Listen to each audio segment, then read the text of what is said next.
Bunun rengi niye farklı? Şey, beyaz un değil mi? Tam buğday unu. Tam buğday unu. Evet. Güzel. Sıcak gözleme ve tam buğday unundan bazlama.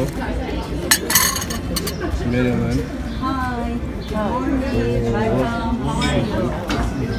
Sevda. Vay.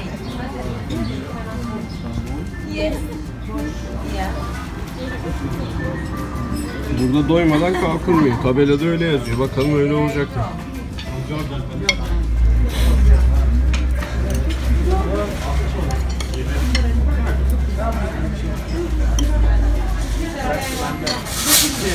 Arkadaşlar şimdi pişiyi deniyoruz. Bakalım. Şuradan bir parça da peynir alalım.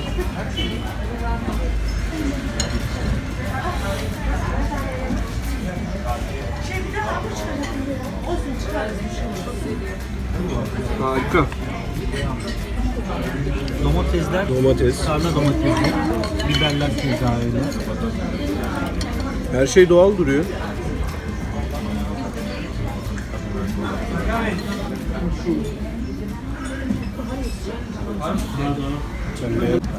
Karamelli elma, damla sakızlı erik, kuru dut, vişne, çıtır kabak, nutella, portakal, kayısı, çilek, lavanta, greyfurt, domates, acı biber, portakallı incir ve ayva reçeli. Peki bu neydi? Bu normalde süt reçeli, favori reçellerden bir tanesi ama Nurten annemizin ismini aldı, Nutella oldu. Çok beğenildiği için. Evet, ben az önce denedim, benim de çok hoşuma gitti. İçinde sadece süt mü var, başka ne var? Onu Nurten annemiz sizi bilgilendirir. Tamam, nereden Kendisi bakalım? pişirdiği için. Nurten annemiz şu an Çeşme'de. Ha, Evet. Çeşme'ye gidelim.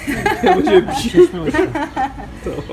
Yani Cuma günü gelecek zaten. Bir iki günlüğüne gitti. Böyle. Teşekkür ederiz. Peki, afiyet olsun. Sen inceleme, incelet. Sen inceleme, incelet. Sen inceleme, incelet. Sen inceleme, incelet. Sen inceleme, incelet. Sen inceleme, incelet.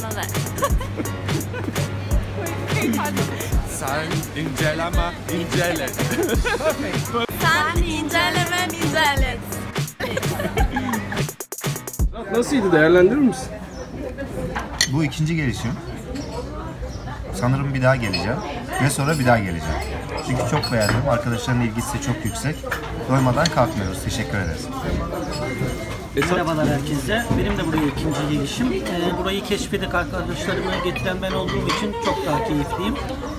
Özellikle süt reçeli dahil olmak üzere reçellerinin çok başarılı olduğunu söylemek istiyorum. Konsept de çok güzel. Ne isterseniz ondan sürekli geliyor. Bazlamalar tam buğday unundan yapılıyor. Kesinlikle sağlıklı. Bütün ürünler organik. Domatesler kesinlikle tarla domatesi ve böyle lezzetli domatesini söyleyememiştim. Başarıların devamını diliyorum. Teşekkür ederiz. Arkadaşlar bugün İstanbul'da güzel bir kahvaltı yapalım istedik. Bazlama kahvaltı Çeşme'nin İstanbul Nişantaşı'ndaki şubesine geldik. Çok güzel bir kahvaltı yaptık. Serpme kahvaltı şeklinde ve burada yazdığı üzere burada doymadan kalkmak yasak diyor. Hakikaten de öyle. Sofrada bulunan her şey yenileniyor. Siz bitirdikçe yenisi geliyor. Bunu ister misiniz, onu ister misiniz şeklinde ve kişi başı 55 liraya servis yapılıyor. Yanında da sınırsız çay veriliyor. Çok güzel şekilde kahvaltınızı yapıyorsunuz. Tamamen organik ürünlerden yapılıyor. Domatesin lezzeti, salatalığın lezzeti, ev yapımı reçellerin lezzeti harika. Bir de Nurten anne buranın konsept sahibi. Onun yaptığı Nutella isimli süt reçeli var ki onu da çok beğendik. Buraya geldiğinizde denemenizi öneririz. Fiyat performans oranına baktığınızda hani muhitin kira bedellerini düşündüğünüzde anlaşılabilir fiyatlara geliyor. Biraz daha aşağı bir fiyat bekleyebilirdiniz belki ama yine de lezzete baktığınızda oldukça başarılı. İstanbul'a yolunuz düşerse Çeşme'de bir şubesi var. İstanbul Nişantaşı'nda var. İstanbul'da bir de Anadolu yakasında Bağdat Caddesi'nde varmış. 3 mekanda çok güzel. İlerleyen günlerde belki bir de Bağdat şubesine gidebiliriz. Şimdilik bu kadar. Görüşmek üzere. Hoşça kalın.